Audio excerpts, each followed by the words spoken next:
ہر عظیم کامیابی ایک چھوٹے سے خواب سے شروع ہوتی ہے۔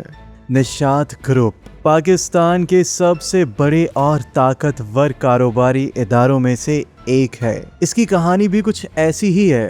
یہ صرف ایک کمپنی نہیں ہے بلکہ یہ ایک ایسے سلسلے کی کہانی ہے جس نے پارٹیشن کے طوفان سے نکل کے وقت کی ہر آزمائش کا سامنا کیا اور پھر ترقی کی بلندیوں کو جا پہنچا۔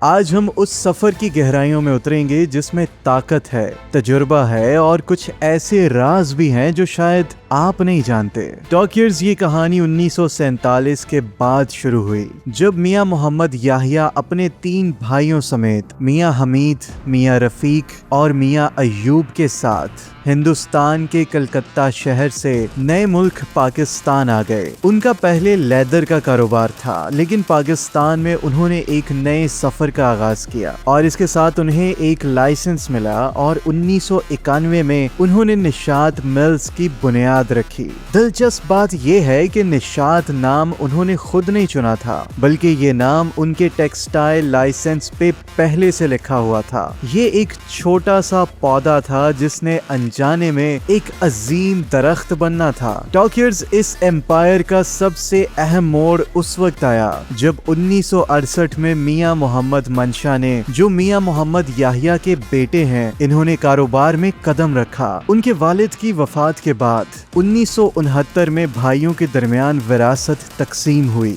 کچھ افواہوں اور چہم گوئیوں کے مطابق میاں محمد منشا کو اس وقت ایک کمزور نیگوشیٹر سمجھا جاتا تھا۔ انہوں نے ویسٹ پاکستان میں موجود نشاط ٹیکسٹائل ملز کے لیے اپنے انکلز کے ساتھ معاہدہ کیا اور ایسٹ پاکستان یعنی بنگلہ دیش میں موجود فیکٹریز سے ہاتھ کھینچ لیا۔ اس وقت بظاہر یہ ایک غلطی نظر آئی لیکن وقت نے ثابت کیا کہ یہ ایک زبردست فیصلہ تھا۔ ٹاکیئرز سن 1971 میں ایسٹ پاکستان یعنی بنگلہ دیش الگ ہو گیا اور وہاں کے تمام ایسٹس تباہ ہو گئے جبکہ منشا کے پاس بچا ہوا کاروبار ان کے عروج کی بنیاد بنا۔ ٹاکیئرز سال 1990 کا پرائیویٹائزیشن دور ان کی زندگی کا گیم چینجر ثابت ہوا۔ پاکستان کی گورنمنٹ اپنی کمپنیز بیچ رہی تھی اور منشا نے اس موقع کا بھرپور فائدہ اٹھایا۔ انہوں نے 1992 میں ڈی جی خان سیمنٹ خریدی اور پھر پاکستان کے سب سے بڑے پرائیویٹ بینک MCB بینک کو بھی حاصل کر لیا۔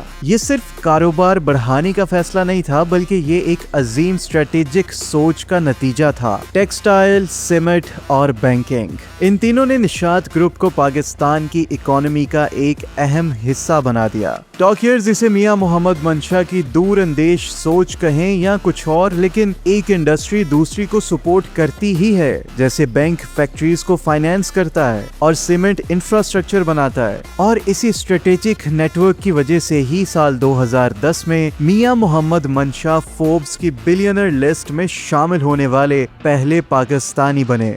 ٹاکیئرز آج نشاط گروپ ایک ملٹی بلین ڈالر کا ایک ایسا امپائر ہے جس کے پاس کئی انڈسٹریز ہیں، جس میں اگر ہم بات کریں تو ٹیکسٹائل انڈسٹری، جس میں نشاط ملز آج بھی ان کا فلیگ شپ ہے۔ یہ پاکستان کی سب سے بڑی انٹیگریٹڈ ٹیکسٹائل کمپنی ہے جس کی سالانہ آمدنی $575 ملین سے زیادہ ہے، اور کچھ سال پہلے ہی انہوں نے ڈینم اور ورک ویئر پہ زیادہ توجہ دی ہے اور ایک ڈینش کمپنی ورن فیلٹ کو بھی حاصل کیا ہے تاکہ گلوبل مارکیٹ میں اپنی جگہ اور مضبوط کر سکیں۔ فائنینشیل سروسز، جس میں MCB بینک ان کے اس سامراج کا دل ہے، یہ پاکستان کا سب سے منافع بخش اور سب سے بڑا پرائیویٹ بینک ہے جس کی قریباً 1200 سے زیادہ برانچز اس وقت پاکستان میں موجود ہیں، اور اس کے علاوہ انہوں نے ڈیجیٹل بینکنگ میں بھی بہت بڑی سرمایہ کاری کی ہے۔ اس کے علاوہ نشاط گروپ کے پاس سیمنٹ فیکٹریز، جس میں D G Khan cement Pakistan کی سب سے بڑی سیمنٹ پروڈیوسرز میں شامل ہوتی ہے، جس کی پروڈکشن کیپیسٹی 6.72 ملین ٹنز ہے، اور اب انہوں نے ہیوسٹن، ٹیکساس اور USA میں بھی ایک نئی سبسیڈری ڈی جی سیمنٹ